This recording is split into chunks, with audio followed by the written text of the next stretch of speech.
Dr. NGR Educational and Research Institute, University, Madurai, Chennai.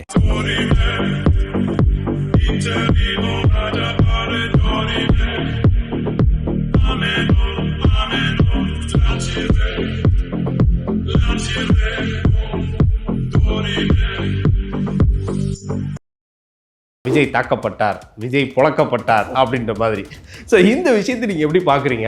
நீங்கள் வந்து ஒரு தொண்டர்களை தடுக்கலாமே தவிர வர்றவங்களை பிடிச்சி எரியறதுங்கிறதெல்லாம் வந்து ரொம்ப தவறான.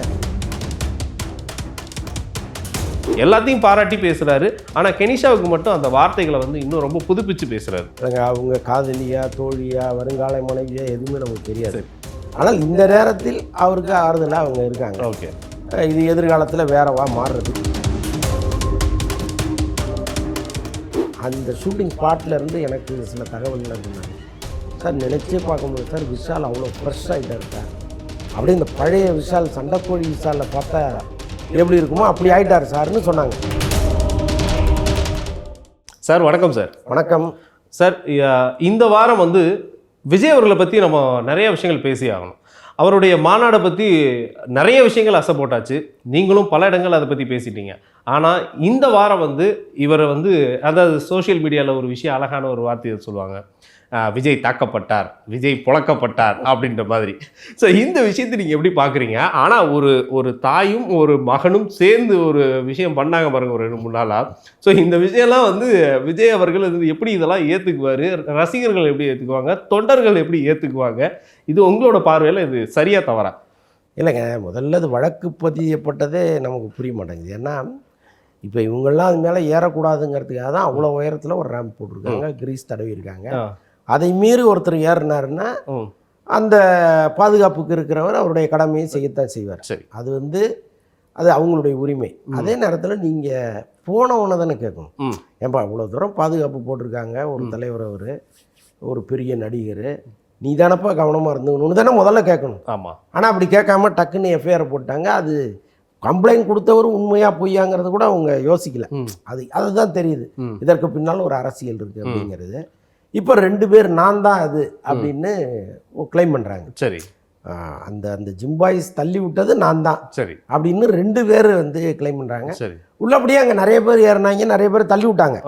அந்த ஃபேக்காக கம்ப்ளைண்ட் கொடுத்த அந்த பையனும் கூட இருக்கலாம். சரி, ஏன்னா அவனும் கீழே விழுந்திருக்கலாம். பட் இந்த பையனுடைய அந்த சட்டை, அந்த ஹேர் ஸ்டைலு, அது எல்லாமே அப்படியே பொருந்தி இருக்கு. நான் சொல்றது வந்து விழுப்புரம் பையன் நினைக்கிறேன். அவன் கொஞ்சம் கரெக்டாக பொருந்துறான். 2வதா நான் தான் அதுன்னு சொன்ன பையன், அவர் அதே சட்டையை போட்டிருக்காரு. ஆமாம், அதற்கான நிறைய எவிடன்ஸும் கொடுக்குறான். அந்த ரேம்ப் வாக்கு, அந்த பாதைகிட்ட நின்று அவன் எடுத்த அந்த செல்ஃபி வீடியோஸ், அப்புறம் கீழே விழும்போது லைட்டாக அவன் முகம் தெரியுது. அது ரொம்ப க்ளோஸில் போனீங்கன்னா அந்த பையன் தான். பட் முதல்ல போய் கம்ப்ளைண்ட் பண்ணாம பாருங்க, அந்த பையன் வந்து அது ஃபேக்குங்கிறது தெரிஞ்சு போச்சு. சரி, இப்போ அவன் அந்த பையனை இயக்குனது யாரு? விஜய் மீது இப்படி ஒரு கம்ப்ளைண்ட் கொடுத்த ஒரு இதுக்கு உள்ளதில்லை முடியுமா? இதெல்லாம் ஒரு கம்ப்ளைண்ட் கணக்கிலேயே வருமா இல்லையா? ஏதோ வந்து தள்ளி விட்டதில் ஒரு இறந்துட்டாருன்னா கூட நீங்கள் ஒரு கொலை முயற்சி வழக்கு ஏதோ ஒன்று போடலாம், திட்டமிட்டு தள்ளி விட்டாங்கன்னு கூட நீங்கள் கொண்டு வரலாம். பட் அப்படி எதுவுமே இல்லை. அங்கே எல்லாமே லட்சக்கணக்கான மக்கள், இன்னும் சொல்ல போனால் டிவியில் பார்த்துக்கிட்டு இருந்த மக்களையும் கணக்கில் எடுத்தால் கோடிக்கணக்கான மக்கள் பார்த்துட்டு இருக்கிற ஒரு விஷயம். அப்போ நீங்கள் அது மேலே ஏறினது தான் தவறே தவிர பிடிச்சி தள்ளி விட்டதுக்கு அப்புறம் வருவோம், அது ரொம்ப தவறான விஷயம். நீங்கள் வந்து ஒரு தொண்டர்களை தடுக்கலாமே தவிர வர்றவங்களை பிடிச்சி எரியறதுங்கிறதெல்லாம் வந்து ரொம்ப தவறான செயல்.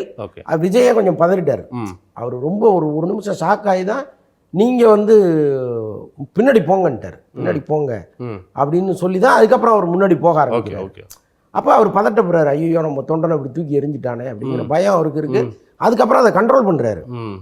பட் இருந்தாலும் நம்முடைய வேலை அது கிடையாது, தடுப்பது மட்டும்தான் நம்ம வேலைங்கிறது முதல்ல அவங்களுக்கும் புரிஞ்சிருக்கணும். அதான் இப்போ 2 தரப்பு மேலேயும் தவறு இருக்கு. இவங்க போய் ஏறினதும் தப்பு, அவங்க தூக்கி எறிஞ்சதும் தப்பு. இந்த விஷயத்தில் காவல்துறையாவது முதல்ல இவங்க கொடுக்குற கம்ப்ளைண்ட் சரியானதா, அந்த நபர் இவர் தானா அப்படிங்கிறதெல்லாம் பார்த்துருக்கணும்ல. Okay okay. இல்லை, இப்போது அதில் வந்து அந்த தாய் என்ன சொல்கிறாங்கன்னா, முதல்ல வழக்கு போடும்போது ஒரு ஒற்றுமை இருந்தது, ஆனால் அதற்கு பின்பு யார் யாருடைய ஒரு ஒரு பயமுறுத்துதலான வார்த்தைகளுக்கோ இல்லை ஒரு தொலைபேசி அழைப்பு வந்ததா என்னன்னு தெரியல.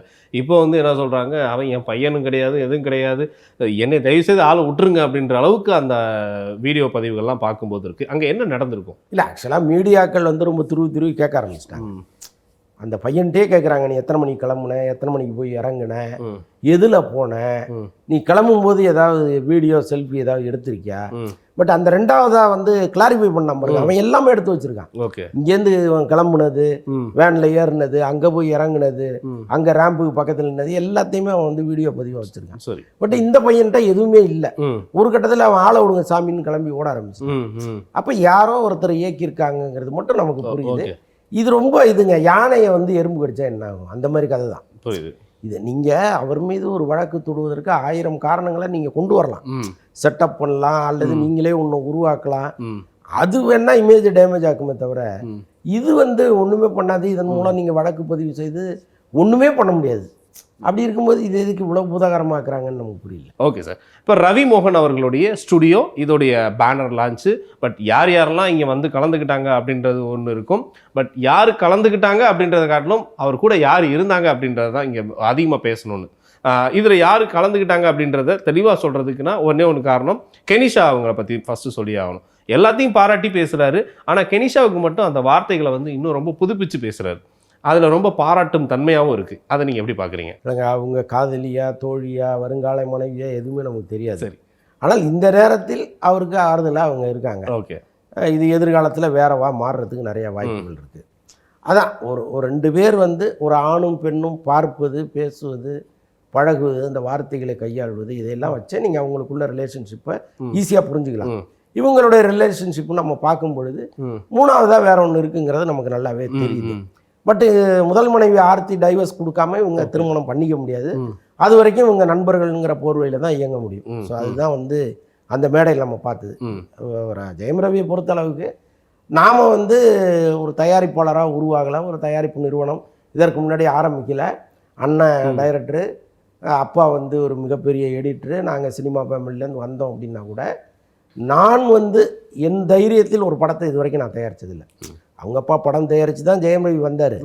ஆனால் ஜெயம் ரவியே ஒரு படத்தை நான் தயாரிக்கிறேங்கிற தைரியம்லாம் அவருக்கு இல்லாதப்போ ஒரு படம் இல்லை 3 படம் தயாரிக்கலாம் வாங்கங்கிற ஒரு நம்பிக்கையை கனிஷா கொடுத்துருக்காங்க.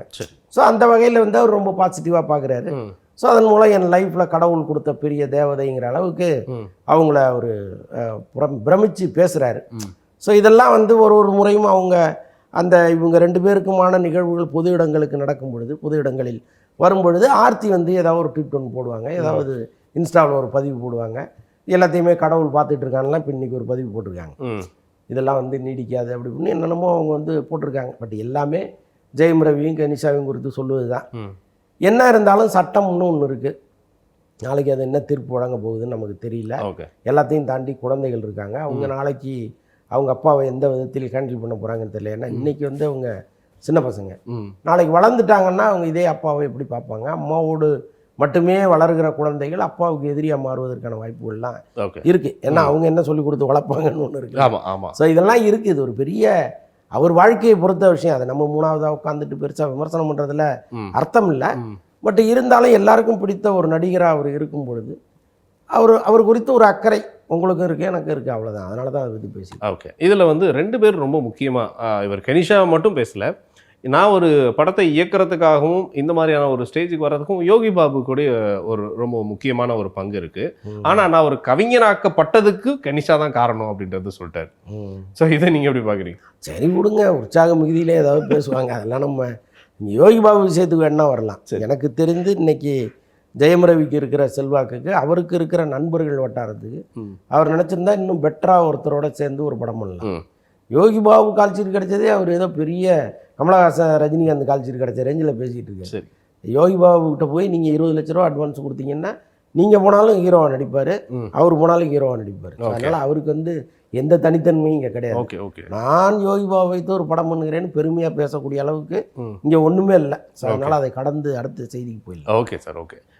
இப்போ வந்து இந்த சர்ச்சைகளோட தொடர்ந்து அடுத்தது மாதம்பட்டி அவர்களுடைய சர்ச்சையும் தான். இவர் இப்போ தான் வந்து முதல் மனைவியோட ஒரு பிரச்சனைகள்ல இருந்து விலகி 2வது மனைவிக்கு அப்படின்ற ஒரு நியூஸ் சமீபத்தில் நம்ம படித்தோம். அதுக்குள்ளே இன்னொரு பெண் வழக்கு தொடுத்திருக்காங்க. இது எதை நோக்கி இந்த பார்வை இருக்கு? ஆக்சுவலாக இது ஒரு போன முறை இதே கேள்வி நீங்கள் கேட்கும்பொழுது அது அவங்க சொந்த விஷயம் நமக்கு எதுக்குன்னு சொல்லி நான் கடந்து போயிட்டேன். ஆமாம். பட் இன்னைக்கு கமிஷனர் ஆஃபீஸ் வரைக்கும் வந்துருச்சு. இப்போ அவர் மீது குற்றம் சுமத்துகிற அந்த கிறிஸ்டிலாங்கிற பெண்மணி வந்து 7 மாத கர்ப்பிணியாக இருக்காங்க. அதுக்கு அவர் தான் காரணம்னு சொல்கிறாங்க. நான் வந்து இது தொடர்பாக அவர்கிட்ட பேச போகும்போது அவர் என்ன வந்து அடித்தார் அப்படின்லாம் குற்றச்சாட்டு வைக்கிறாங்க. ஸோ இது எல்லாமே காவல்துறை தான் விசாரிக்கணும். பட் இது சும்மா விட மாட்டாங்கங்கிறது தான் என்னுடைய கருத்தாக இருக்குது. இன்னொன்று வந்து இப்போ மாதம்பட்டி மாதிரி பெரும் பணக்காரர் ஒருத்தர், இந்த சொசைட்டியில் ரொம்ப முக்கியமான ஒரு நபராக கருதப்படுறவர், இப்படி ஒரு பிரச்சனை வரும்பொழுது ரொம்ப ஆரம்பத்திலே இதை ஈஸியாக டீல் பண்ணியிருக்கலாம். அவர் ரொம்ப வளர விட்டாரோன்னு தான் நமக்கு இப்போ தோணுது. அதான் இப்போ அவங்க 2 பேருக்குள்ளே எந்த அளவுக்கு காதல் இருந்துச்சு அல்லது ஏதாவது கால்குலேஷன் இருந்துச்சான்னு எனக்கு தெரியல. ஏன்னா சில இடங்களில் காதலே இல்லாமல் இவரும் கால்குலேஷன் பண்ணுறோம். இவன் பெரிய பணக்காரன், இவனை எப்படியா நைஸாக வளைச்சி போட்டா ஒரு 50 கோடி ஆட்டையை போட்டுலாங்கிற எண்ணமெல்லாம் வந்து பழகிறவங்களாம் இருக்காங்க. வெறும் பணக்காரர்களுக்கு ஏற்படுகிற பிரச்சனை அது. பட் இந்த விஷயத்தில் உள்ளபடியே காதல் இருந்துச்சா அல்லது வெறும் கமர்ஷியலாக ஒரு பார்வை இருந்துச்சாங்கிறதெல்லாம் நமக்கு தெரியல. ஸோ அதனால் வந்து ரொம்ப இதுக்குள்ளே போய் ஆராய்வதற்கும் தேவையில்லாத ஒரு வேலையை தான் நான் பார்க்குறேன். காவல்துறை இருக்குது, இன்றைக்கி அவங்க ஒரு கம்ப்ளைண்ட் கொடுத்துருக்காங்க. என்ன நடவடிக்கை எடுக்க போகிறாங்க, மாதம்பட்டி ரங்கராஜ் என்ன பதில் சொல்ல போகிறாரு அப்படிங்கிறதெல்லாம் நம்ம வரக்கூடிய நாட்களில் பார்க்க தானே. சார், விஷால் அவர்களுடைய திருமணம், அதாவது சாய் தன்சிகா, இவங்க 2 பேரோட பேர் வந்து வேறு லெவல். இதை கூட நீங்கள் ஒரு விஷயத்தில் ரொம்ப அழகாகவும் சொல்லியிருந்தீங்க. ஸோ அவருக்கு ஏற்ற ஒரு ஹைட்டில் ரொம்ப பொருத்தமான ஒரு பெண்மணி அப்படின்றத சொல்லியிருந்தீங்க. பட் இப்போ இவங்களுடைய அடுத்த விஷயங்கள் எப்படி? ஏன்னா இப்போ இவருடைய படமும் துஷாரா விஜயன் கூட ஒரு படம் நடிக்கிறாரு. இதை பற்றி அப்டேட் சொல்லுங்கள். இல்லை, ஆக்சுவலாக விஷால் வந்து ஒரு தமிழ் சினிமாவில் நீண்ட கால பேச்சுலராக இருந்தார். நடுவில் எப்போ ப்ரெஸ் அவங்கள மீட் பண்ணும்பொழுதும் ஓகே சார் எப்போ கல்யாணம் கேட்டுகிட்டே இருப்பாங்க. அவர்கிட்ட நடிகர் சங்கத்தை கட்டிட்டு தான் கல்யாணம் அப்படின்னு அவர் சொல்லிட்டு இருந்தார். சரி, தெரியாதனமா அந்த வாக்குறுதியை அவர் கொடுத்தாரா என்னன்னு தெரியல. அதனாலேயே அவருடைய திருமணம் தள்ளி போய் ஒரு திருமணம் முறிவா மாறி அதுக்கப்புறம் வேற ஒரு பஸ்ல ஏறி அவர் இப்படியே போயிட்டே இருந்துச்சு நிலைமை. அப்புறம் கரெக்டாக இப்போ நடிகர் சங்கத்தை ஃபினிஷ் பண்ணுற அளவுக்கு வந்துருச்சு. இப்போ நான் அந்த பக்கமாக போகும்போதெல்லாம் அப்படியே ஒரே இரும்பு அப்படியே துருபிடிச்செல்லாம் கிடக்கும். எனக்கு ரொம்ப மனசு கஷ்டமாக இருக்கும். விஷால் எனக்கே அப்படி இருந்தால் விஷாலுக்கு எப்படி இருக்கும்? கண்டிப்பாக. அவரும் எவ்வளோ கனவுகளோடு அதை வந்து அங்கங்கே வசூல் பண்ணி பெரிய கஷ்டப்பட்டு தானே ஆரம்பித்தாங்க லட்சியத்தோட. என்னடா இப்படி இருக்கேன்னு நினச்சிருப்போம். இப்போ நல்லா கம்ப்ளீட்டாக ஃபினிஷ் பண்ணிட்டாங்க. வெளியிலலாம் பார்க்கும்போது ஃபினிஷ் பண்ணியிருக்காங்க. உள்ள இன்டீரியர் அது இதுன்னு ஏகப்பட்ட வேலைகள் இருக்குது. Okay sir. பட் இருந்தாலும் அவர் வந்து ஒரு கால்குலேஷன் வச்சுருக்காரு. கட்டாயமாக அங்கே நம்ம கல்யாணம் பண்ணிடலான்னு. அதுக்கேற்ற மாதிரி சாய் தன்சிகா அந்த மண்டபம் முடியும் போது கல்யாணம் நடிகர் சங்கம் கட்டணம் முடியும் போது அவங்களுடைய காதலும் வந்து சேர்ந்துருக்கு. ரொம்ப நல்ல கோயின்சிடென்ட்டாக இருந்துச்சு. இப்போ இன்றைக்கி நிச்சயதார்த்தம் நம்ம பேசிகிட்டு இருக்கிற அன்னைக்கு வந்து நிச்சயதார்த்தம் நடந்திருக்கு. அந்த ஒரு நல்ல பேராக இருக்காங்க அவங்க. இன்னொன்று சாய் தன்சிகா சினிமா தெரிஞ்சவங்க. ஸோ அதனால் இந்த சினிமாவில் விஷாலுடைய இடம் எங்கே இருக்கணும், அவர் இன்னும் எந்த அளவுக்கெல்லாம் அவரை மாற்றிக்கிட்டாருன்னா அந்த முதலிடத்தை நோக்கி அவரால் வர முடியும் அப்படிங்கிறதுலாம் அவங்களுக்கு நல்லாவே தெரியும். ஸோ அதனால் அவர் அழகாக அவங்க டியூன் பண்ணி கொண்டு வருவாங்க. நடுவில் கூட அவருக்கு இந்த கை கால்லாம் நடுங்கி மைக்கெல்லாம் ஆடி ஐயோ என்ன விஷால் இப்படி ஆகிட்டாரேன்னு எல்லாருமே கவலைப்பட்டோம் மதகஜரா டைமில். ஆனால் இன்னைக்கு வந்து ஒரு படப்பிடிப்பு நடந்துகிட்டு இருக்கு. ஒரு ஷூட்டிங் வந்து ரவி அரசன் ஒரு டைரக்டர், சூப்பர் டைரக்டர், அவர் படத்தில் நடிச்சிட்டு இருக்காரு. அந்த ஷூட்டிங் ஸ்பாட்டில் இருந்து எனக்கு சில தகவல்கள்லாம் சொன்னாங்க. சார் நினச்சே பார்க்க முடியல சார், விஷால் அவ்வளோ ஃப்ரெஷ் ஆகிட்டார் சார். அப்படியே இந்த பழைய விஷால் சண்டைக்கோழி விஷாலில் பார்த்தா எப்படி இருக்குமோ அப்படி ஆகிட்டார் சார்னு சொன்னாங்க. ஓகே.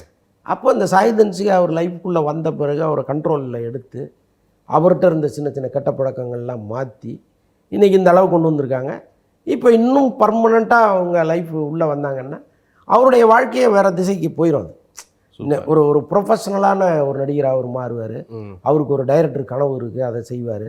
ஸோ அதனால் இன்னொரு வேகம் இருக்குது விஷாலுக்கு, இன்னொரு ஓட்டம் இருக்குது. இல்லை சினிமாக்குள்ளே சார் எப்படின்னா ஒரு காதலை வெளிப்படுத்துறதுக்கான ஒரு நாயகன், ஒரு ஒரு ஒரு விஷயத்த வந்து ஒரு ஆக்ஷன் ஹீரோவுக்கான இடையில பார்க்கப்பட்டது வந்து உண்மையிலேயே வந்து விஷால் அவர்கள் தான். ஏன்னா அவருடைய உயரம் அந்த மாதிரி, கட்டுடல் மேனி, இதெல்லாம் பார்க்கும் பொழுது ரொம்ப ஒரு வித்தியாசமான ஒரு விஷயம். அவரோட சண்டை செய்யும் பொழுது கூட நல்ல வித்தியாசத்தை காமிச்சார். ஒரு முறை விஜயகாந்த் சொன்னாராமே, இவர் ஃபைட்டெல்லாம் பார்த்துட்டு இவனை பார்க்கும்போது நான் சின்ன வயசில் இருந்த மாதிரி எனக்கு தோணுதுப்பா, சூப்பர், நல்ல ஆக்ஷன் பண்ணுறான் அப்படின்லாம் சொல்லியிருக்காரு அவர். ம் ஸோ அது மாதிரி அந்த அந்த கால் இருக்குல்ல அவருக்கு, அது வந்து ஒரு ஆக்ஷன் ஹீரோவுக்கான அந்த ஹைட்டு, அந்த கால், அதெல்லாம் வந்து ஃபைட் மாஸ்டர்கிட்ட போய் கேட்டிங்கன்னா இன்னும் 1 மணி நேரம் பேசுவாங்க சூப்பர். விஷாலுடைய அந்த உடல் வாகல்ல. அதனால் நல்லா வர வேண்டியவர். ம் அதான் சொல்கிறேன், நடுவில் வந்து எல்லாருக்கும் ஏற்படுற பிரச்சனைகள் தான். இந்த லைஃப்பில் ஏற்ற இறக்கங்கள் எல்லாருக்குமே இருக்கும் நிச்சயமா. ஸோ அவர் இனிமேல் ஏற்றத்திற்கான ஒரு காலமாக அது மாறி. இதுவரையும் வந்து நீங்கள் பார்த்த லட்சுமி மேனன் அவங்க கிடையாது. இவங்க வந்து வேற மாதிரி ஒரு ரகடான ஒரு அப்படின்ற ஒரு விஷயத்தை வந்து காமிச்சிட்டாங்க. இதை நீங்கள் எப்படி பார்க்குறீங்க?